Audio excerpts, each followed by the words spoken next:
Hey guys, today we'll be making an adorable Poofy Ruffle Spring Deco Mesh Wreath. What you will need, I have a 16-inch wreath ring with the stems already attached. You can also use a 14-inch wreath ring or even an 18-inch wreath ring and attach the stems yourself. I'll put links to those videos in the description box down below if you want to check those out. I also have 21-inch mesh and 10-inch mesh. I also have some ribbon, scissors, and a rotary cutter. And this wreath, you can also use only 10-inch mesh. You can even make this style of wreath with 6-inch mesh. So whatever you prefer. Alright, let's get started. Alright, so the first thing I'm going to do is raise all of my stems. I like to do this before getting started because I feel like it just makes the process a lot faster and I don't have to stop after each stem and raise the next one. So I'm going to get them all raised. I'm going to start with my 21-inch mesh. And I'm going to fold it to a nice little point. And I'm going to start on the outer ring. Place my mesh and twist it a couple of times. Make a nice poof. And I just estimate when it comes to the size of my poof, but if you choose to do so, you can measure each poof just to make sure they're uniform. But I just kind of estimate and it looks perfectly fine to me. But whatever you prefer. And then I just place it and twist it in the next stem. And I do the same thing again. Make a poof.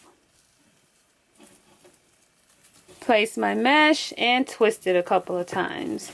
And you see it makes a pretty decent sized poof. You can double up the 21-inch mesh if you choose to do so. Some colors are a little thinner than others. But once we get all the other mesh in place, it will not make a difference. I have used 2 layers of mesh. And then you can even like separate the 2 layers once you're done. Alright, I'm going to get all the mesh placed on my outer stem and show you what it's looking like.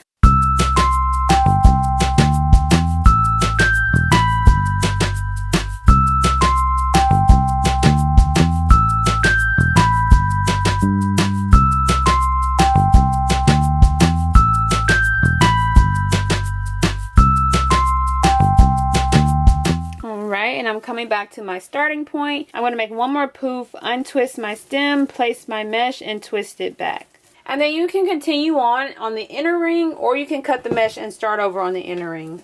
Either way would work. And then just tuck that away so it's not visible. And just repeat the same steps on the inner ring.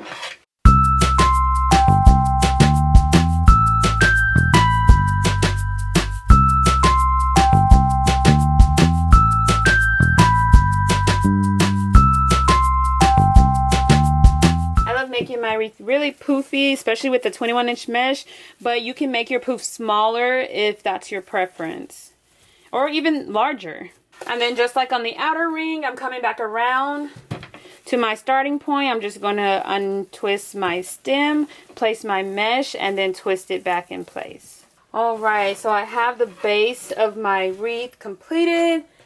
This is such a poofy wreath. You could just leave it like that, and that color is gorgeous. I'm going to go ahead and add this adorable stripe mesh just because I think it'll look so cute together. So I have cut my 10-inch mesh into 10-inch long pieces. I'm going to lie it flat and then just scrunch, scrunch, scrunch in the center. Just like that. It's going to go right on my stem. So this is one piece of mesh. You also have the option of adding 2 pieces to each stem. So you would just layer one on top of the other. And same method, scrunch, scrunch, scrunch in the center. Just like that. And then add it just like that. So just place your mesh, twist it a couple of times, and then tuck it away. If I were adding more mesh, then I wouldn't tuck it away yet. But since I'm done, I'm going to just go ahead and do so. So that looks so cute and precious.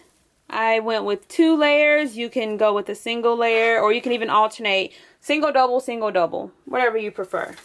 I'm going to get a few more bundles placed and show you what it's looking like. And I like to place the mesh on the inner ring first and then go to the outer ring. Come to my next stem. Place my mesh.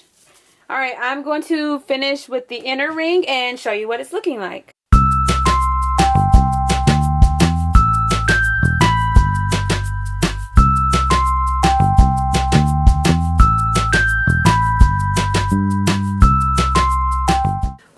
Alright, so I have all of my mesh placed on the inner ring. I'm just flaring out the layers just to make it even poofier and fluffier. I'm still going to add at least one piece of mesh to the outer ring just to make it even fuller and poofier.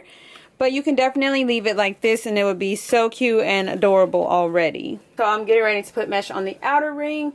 I'm going to just scrunch it, but you could also, if you choose to do so, roll it into a cute little curl like so, scrunch it, and then place it on your wreath just to mix it up and make it look so cute and fun.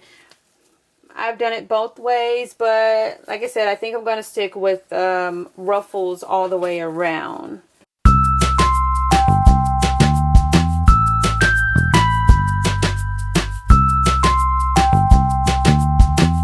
We are all done. I have 2 layers on the inner ring and 1 layer on the outer ring. I'm just going around fluffing out and flaring my mesh so that it's nice and poofy and it looks so cute and precious. You can definitely add even more if you choose to do so, but I think this makes a pretty decent sized wreath. So it's so adorable. You can add a sign to the center. You can add in ribbon. I did have some ribbon, but you know what? I don't think I'm going to add it this time just because it's so cute and precious. And the stripes just kind of help it to look kind of like water at the beach. So I think that's really cute. But you can add any additional embellishments you want. You can add, like I said, an adorable sign to the center. You can add ribbon, bows, any other type of decor you prefer. Just have fun with it and make it your own. But it's so cute, simple, and easy to make. Modify the color, the style, add in any additional embellishments you prefer.